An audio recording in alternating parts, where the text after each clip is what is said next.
SMD Law is the official law firm of the Spartan Nation. Check them out on the interwebs at smdalaw.com or at 866-529-3537. No matter where you are in the state of Michigan, Upper Peninsula, Lower Peninsula, it doesn't matter. They have an office near you.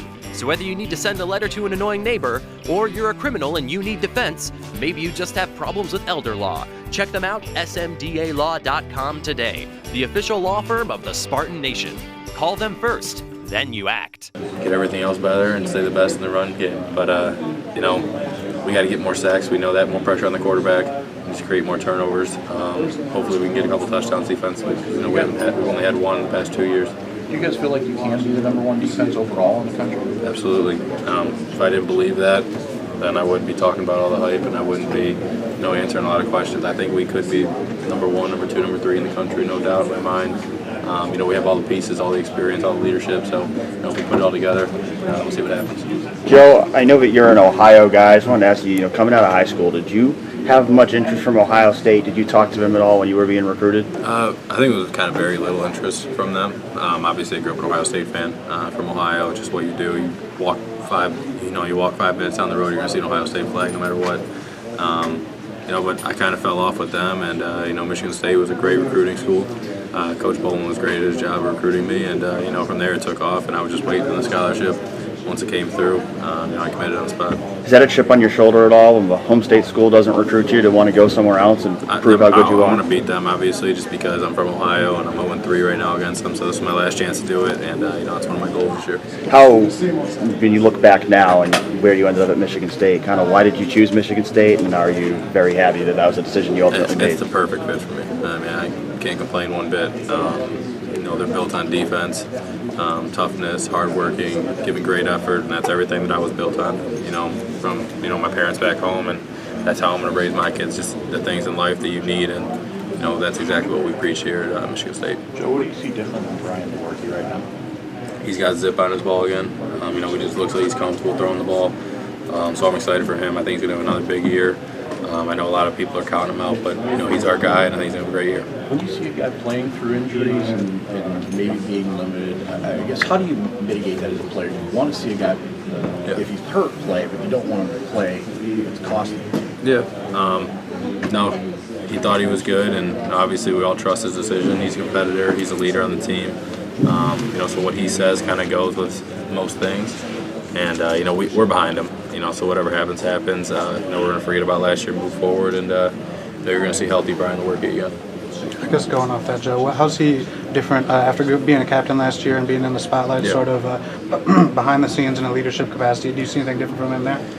No, he's still the same guy, which I love about. He's not down. He's still positive. He's still working hard, and I think he's working harder than ever. He's coming in for extra things. He's learning more. He's working one-on-ones a lot more with Cody White, Darryl Stewart, and you see these guys with the experience. Really stepping up as leaders. That excites you as a player, and as another leader on the team, because our job is to create more, and Brian's doing exactly that. He's creating more leaders on the offensive side, and I really see this thing going to blossom in the fall. I think our offense is going to take off. Just the moment. That's coach's new philosophy and saying this year. How's that different maybe than some of the other ones, and how are you guys trying to employ that? Well, I just found out that was our thing about 25, 30 minutes ago. But we talked about it probably about a month ago, like what do we want our thing to be, and we all said something about chase, like whether it's chase it, chase the moment, and he came out and said this, so we're ready for it, and to me, I really just think it's chase something that's bigger than today, chase something in the future, one of your dreams, so like for example, chase Indianapolis, let's get there, that's one of our dreams, so whatever it takes, let's try and find a way to get there. You talked about chasing Indianapolis.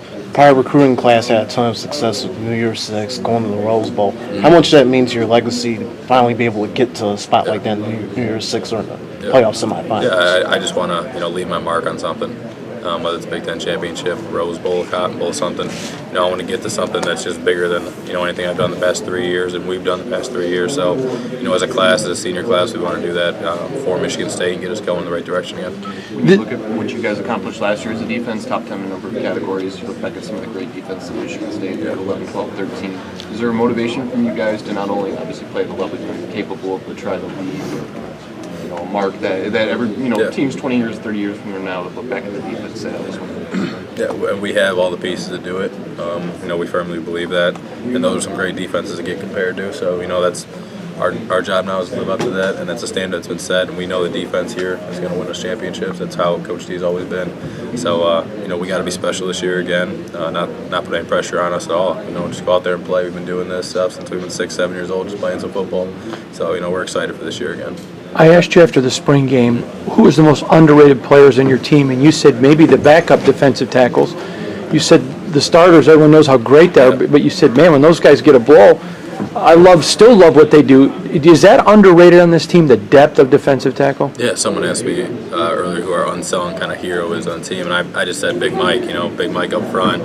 But you can look at Naquan. He's another guy who has all the talent in the world, all the ability in the world. He's big, he's fast, he's quick, very powerful. So we got guys up front who can keep people off me, and some of the other linebackers make our job easy.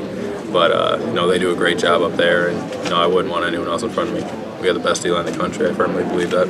Joe, going back to the Ohio thing, I know there's a lot of Ohio guys on Michigan State's roster. What do you think is appealing about Michigan State to guys in Ohio, and why do you think Michigan State's able to recruit well there? Coach Antonio, he's an Ohio guy. He was coaching at Ohio State. He knows that there's good football in Ohio, so he's going to keep going in there and recruit. He's recruiting it hard. And, recently Ohio State's kind of been, I think, recruiting kind of elsewhere. So, that's more for Coach T to get in there and grab some people. So we have a number of guys from Ohio, and, we all take pride in, playing against Ohio State and, taking pride in playing for Michigan State because, it's such a great university and a great school. Is it validating when Ohio State didn't recruit you very hard, but you're able to go to another Big Ten program, kind of make a name for yourself and do well there? Yeah, I just needed an opportunity. Just like a lot of these guys, you can say the same thing with Kenny Willekes or Raekwon. They get here and no one knew who they were, and all of a sudden they're at Big Ten Media Day right now because of the effort they put in, the work they put in, and how this program's really built. You look back, the program's been built, like you said, on about a lot of under-recruited guys, guys that people didn't know, and you go on to these things. 16, obviously didn't go how you guys wanted, and people counted you out. So you went 10 games in 17 last year, didn't go how you wanted. He's picking you guys to win the Big Ten championship. So is that just another deal where you just kind of assess that? And somehow Coach D's teams have always seemed to do better when they're counted out, and I don't really care if we're counted out or counted in the preseason. We'll see what happens when the season comes. But we prepared hard enough that whatever happens, we're all right with because of how hard we're going to prepare and how hard we've worked these past 7 months to get back to the top, and hopefully we don't stop till we get there. What was the feedback from the NFL like at the end of the season, or how much information did you get on a possible decision to come out? They were honest with me, which was a good thing. They were talking, most of them said 4th round the earliest, 3rd round potentially, but most of it was 5th, 6th, 7th round. And for me, that's, obviously that's great, but, I'd rather get my degree, finish up school, have one more year of football, try and win a Big Ten championship, and then move on to my dream. So, I came back just basically to get that diploma. Did you get a sense for what their concerns might have been? Was it just, everyone's got strengths and weaknesses. They want to see me in pass coverage a little more. So, that's one thing I got to work on, and I have been working on. So, hopefully I can put it all together this fall. And schematically, what you guys will run this year, do you think there's going to be more of you, dropping into zones or covering guys in one-on-one at all? Or is that? I don't know. Depends on what Coach Tress dials up. I run what it's called, but I'm sure I'll be doing our normal stuff, cover 4 that we've been doing since they've been here, and that's what I loved about last year. We were just basic with everything, and we were stopping the run in our base defense and not doing anything special. Practicing against the offense so far in the spring, how does Brian Lewerke look, and how does the offense look? Are they getting anything in there against you? Yeah, they've been actually doing very good against us very well, and Brian's looking healthy. We got healthy receivers, healthy O-line right now. So, let's get a running game going and let's let Brian throw it again. Because I think he's got the potential to throw for 400 yards again, like he did in 17. His arm's back, his confidence. Hopefully, he's will be back once he gets in that first game and maybe throws that first touchdown, the first drive or something like that. And I want to see him take off this year. I really think he can. What did you do last year when the defense was playing so well and the offense was struggling as a blossoming leader? Did you talk to guys on offense? Is that your place? How did you handle that when you guys were playing so well, the offense was having their struggles and their injuries? You just got to stay positive with everything. You be the negative guy, because that negative guy can be a cancer and it can spread throughout the entire team. Because if something like that happens, that's when your season, it's over. It's over at that point.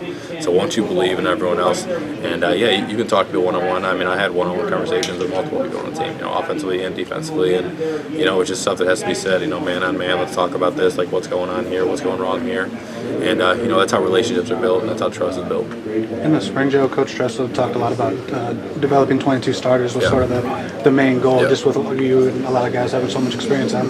How close did you guys get to accomplishing that, and does that bleed over into summer, or now is it fall camp, or will now kind of be back to we got to get the first string, make sure that's all right, and just kind of get back into season mode? I mean, what's sort of the status of that 22 starter mindset? We know who our guys are, but we also, like you said, got to build that 22 depth. You got to build 2 deep, and there's a lot of guys who surprised us in the spring who played very well, and there's still some spots we still got to find some people who can play the position. For example, we got to find who's that Mike linebacker, that Byron Bullitt from last year. The past 2 years he was a great leader. Everyone respected him, everyone trusted him. So we got to find that guy. It's probably going to be a young guy, because we don't want to make Tyreek Thompson be that guy when he's our money linebacker. He's our best money linebacker, and he knows that he's the leader on this team. So hopefully if we can just get a couple more linebackers, and we'll be all right. I know your back's to him most of the time. I'm sure you probably catch a little bit, when you're reviewing stuff. Josh Butler, I'm curious what you thought about him coming out of spring as a player, and if you could also get into just sort of who he is. And I know his story is really interesting, sad, and inspiring, and a lot of different things, I guess you could say. But first, as a player, what your impressions of him, and then just who kind of is he as a guy? Well, I mean, obviously he's a great talent. We know that, but he's even a better person. Things that he's went through and that he's done, and how he's inspired others, just from staying positive. Now he's raising 2 dogs now, and he loves them. He takes care of them. He comes to football. He works hard. Everything that happened with his parents and some of his family members, it's crazy to think about. But, he's doing great for himself right now, because he knows that's what's best for him. And, I can't wait to see him have a great year this year. I really think he's going to. Him and Josiah on the outside are our lockdown corners, and we have all the faith in the world in them. Hey Joe, when you're going over game tape from last season, or you're just thinking back, what's a play or a hit that really sticks out for you? Like, man, that was a good one. You talking about for myself? Yeah. Probably, the best play I probably had last year was the Utah State game to end the game. That was probably one of the highs of last year, I'd like to say, just because we started the first game off with a big win. I closed the game out, so that was probably like my moment, like high moment of the year. A bunch of fans have started making mixtapes of your big plays. Is that kind of surreal? Knowing your background, you have this huge fan base. Yeah, I'm usually not big into all that stuff, but once I check a Twitter and I see my name's tagged in some highlight video with Kenny or someone make me a highlight video, obviously I'm gonna watch it. It's cool to see that. It's cool to see those every once in a while, but I don't let that get to my head ever. Like preseason awards, I don't let that get to my head. Final question for you: when you have a date night or you're with your boys and you're off campus and you want to go somewhere good to eat, where do you love to go and eat? Me and my girlfriend were big on going to Sansu, sushi place. Raekwon is too. Yeah. Football roll. No, I don't know. No, I don't get that one. That was too much for me. I try to eat a little healthier than that. But no, we go there. We were going there every Friday throughout the spring. That's probably one of my favorite places. Thank you. You mentioned